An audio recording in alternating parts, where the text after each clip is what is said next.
पाकिस्तान के बोलान में Baloch liberation army ने 11 मार्च को जाफर एक्सप्रेस ट्रेन पर हमला कर उसे हाईजैक कर लिया। यह ट्रेन क्वेटा से पेशावर जा रही थी। बलूच लिबरेशन आर्मी ने बोलान के माशाकाफ में गुडालार और पीरू कुनरी के बीच ट्रेन पर हमला करके इसे हाईजैक किया, जिसके बाद पाकिस्तान में हड़कंप मचा हुआ है।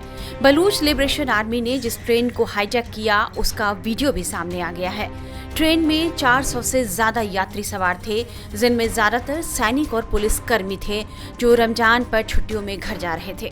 पाकिस्तानी सेना का दावा है कि लोगों को बीएलए के कब्जे से छुड़ाने के लिए रेस्क्यू ऑपरेशन चलाया जा रहा है और रेस्क्यू ऑपरेशन करते हुए अब तक ट्रेन के अंदर फंसे 150 लोगों को रिहा करा लिया गया है। साथ ही 27 विद्रोहियों को भी मार गिराने का दावा किया जा रहा है। हालांकि रेस्क्यू ऑपरेशन करके लोगों को सुरक्षित बाहर निकालने में पाकिस्तानी सेना लगातार नाकाम दिख रही है। अभी भी 100 से ज्यादा बंधक विद्रोहियों के कब्जे में हैं। पाकिस्तानी सेना के लिए यह काफी मुश्किल समय है और ऐसे में अपनी नाकामी छुपाने के लिए शहबाज शरीफ के सलाहकार भारत पर ही बेबुनियाद आरोप लगा रहे हैं। मीडिया रिपोर्ट्स के मुताबिक शहबाज शरीफ के सलाहकार सनाउल्लाह ने बिना किसी सबूत के भारत पर बेबुनियाद आरोप लगा दिए हैं और यह कहा है कि बलूच विद्रोहियों को भारत का समर्थन मिल रहा है। दरअसल पाकिस्तान के एक टीवी के एंकर ने सनाउल्लाह से सवाल किया कि क्या पाकिस्तान में रह रहे तहरीक-ए-तालिबान पाकिस्तान यानी टीटीपी से बीएलए को मदद मिल रही है और क्या इनके आपस में संबंध है। तो सुनिए इसके जवाब में सनाउल्लाह ने भारत पर कैसे बेबुनियाद आरोप मढ़ दिए। ये भारत कर रहा है, इसमें कोई शक नहीं है कि भारत मदद कर रहा है और अफगानिस्तान में उन्हें सुरक्षित पनाह मिली हुई है। वहीं बैठकर वो हर किस्म की प्लानिंग करते हैं। ये पाकिस्तान के दुश्मन लोग हैं, इसमें कोई दो राय नहीं है। ये कोई राजनीतिक मसला नहीं है और बलूच विद्रोहियों का कोई राजनीतिक एजेंडा भी नहीं है। इनका मकसद सिर्फ लोगों की हत्या करना और उनसे लूटपाट करना है।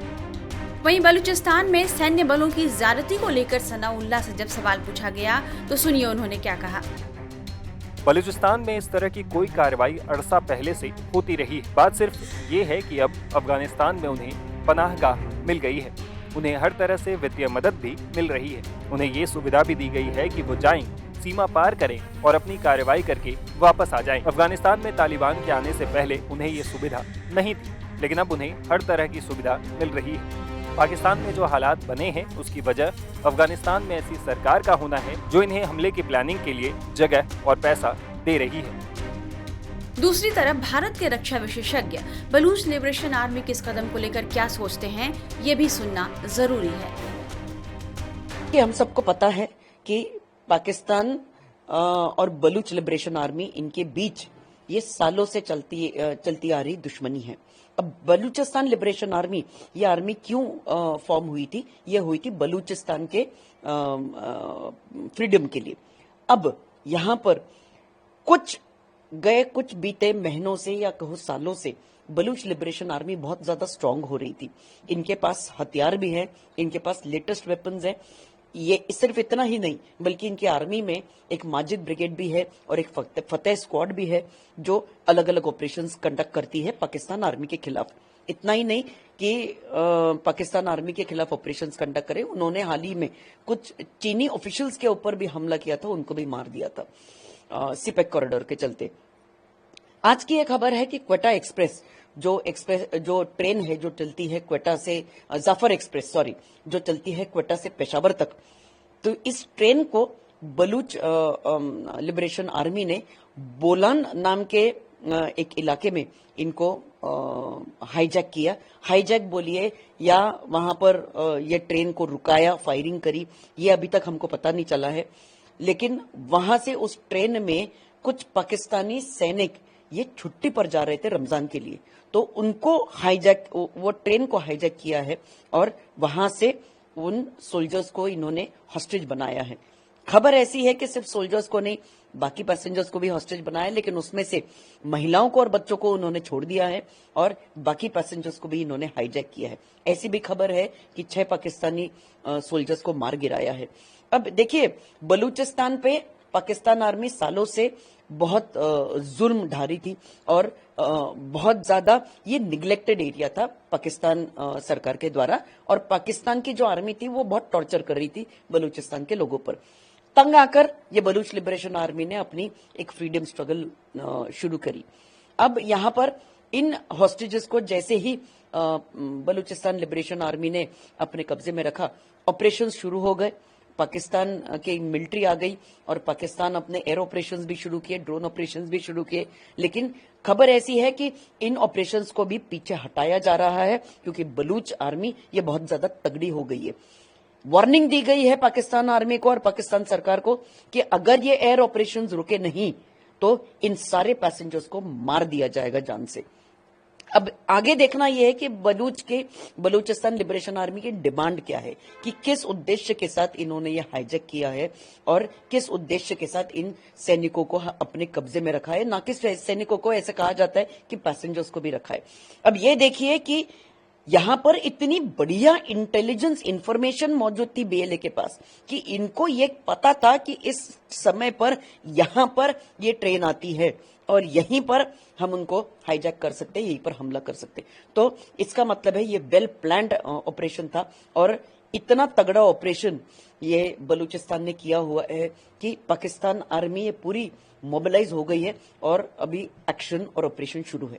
मौलाना डीजल ने पाकिस्तान की पार्लियामेंट के फ्लोर पे कुछ ही दिन पहले कहा था कि 4-5 जिले हैं जो अपनी आजादी डिक्लेयर करने वाले, और साहब वो तो तकरीबन पाकिस्तान के कंट्रोल से तो बाहर है। बलूचिस्तान, जहां तक खैबर पख्तूनख्वा का सवाल है, तहरीके तालिबान पाकिस्तान, ये दोनों मिलके कत्ल गारत कर रहे हैं पाकिस्तान की फौज की। कोई 750 के ऊपर तो मारे गए हैं पिछले साल में ही। और एक हम डिमोरलाइजेशन ही जो देख रहे हैं वहां पे पाकिस्तान की फौज में, जितनी कैजुअल्टीज हो रही हैं, धड़ाधड़ मारे जा रहे हैं बेचारे। तो देखना यह है कि ये बलूचिस्तान में ये जो ट्रेन का उन्होंने हाईजैक किया है ये बड़ा सिग्निफिकेंट है, क्योंकि एक ट्रेन में कोई 450-500 लोग होते हैं तो वो पूरे के पूरे इन्होंने हॉस्टेज बना लिए हैं। कह रहे हैं कि औरतें बच्चों को छोड़ दिया है। पहली खबर आई थी कि 100 के करीब इन्होंने हॉस्टेज बनाए हैं। अब खबर आ रही है कि नहीं, पूरी ट्रेन तकरीबन अभी तक इनकी हॉस्टेज है। और पाकिस्तान को ये उन्होंने धमकी दी है कि अगर तुमने कुछ किया तो ये सारे हॉस्टेजेस को शूट कर देंगे। ये बड़ा डेलिकेट ऑपरेशन होता है हॉस्टेज रेस्क्यू, और मुझे नहीं विश्वास कि पाकिस्तान की आर्मी इतने डेलिकेट ऑपरेशन इतने नाजुकी से कर लेगी कि बगैर आम जनता को मारे वो टेररिस्टों को खत्म करें। बड़ा प्रिसीजन ऑपरेशन होते हैं, हमारी एनएसजी कर लेती है, लेकिन पाकिस्तान की फौज का स्टाइल है कि वो रंगत दिखाते हैं। वो अपने F-16 ले आएंगे, तोपे ले आएंगे, टैंक ले आएंगे और जनता को, जनार्दन को उसमें कुचल देंगे बीच के अंदर। तो अगर ऐसा होगा तो पाकिस्तान में ही बवाल खड़ा होगा। पाकिस्तान को बड़ा फूंक कर ऑपरेशन करना होगा। ऑलरेडी वो हॉस्टेज नेगोशिएशन ऐसी हालतों में शुरू की जाती हैं और उससे टाइम गेन किया जाता है, पता करने कौन किधर कहाँ कितने हैं, कहाँ है, कैसे इन पे अटैक किया जाए। रात में ऑपरेशन ज्यादा प्रेफरेबल होते हैं, लेकिन रात में ऑपरेशन जो है उसमें कौन सिविलियन कौन टेररिस्ट ये ढूंढना बड़ा मुश्किल होगा।